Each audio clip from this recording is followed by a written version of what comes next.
เป็นคนที่ไหนไม่รู้ว่าร่มออกการลูกหลานชาวอำเภอสำโรงทาบจังหวัดสุรินทร์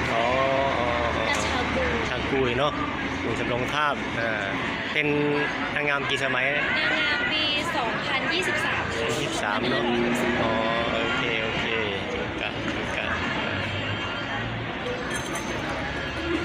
นางงามกุยของเรานะจะมาเป็นเรียกว่าอะไรทุกวัฒนธรรมของชาวกุยซึ่งชมรมชาวกุยก็ก่อตั้งเมื่อปี 2557โดยธรรมาภาพและก็หมอทิกเป็นทุนและก็ประธานสุพัฒน์โพธิสารเป็นคนร่วมก่อตั้งชมรมชาวกุยวันนี้มีโอกาสได้มาสัมภาษณ์นางงามกุยคนแรกหรือเปล่าเป็นปีที่2เนาะโอเค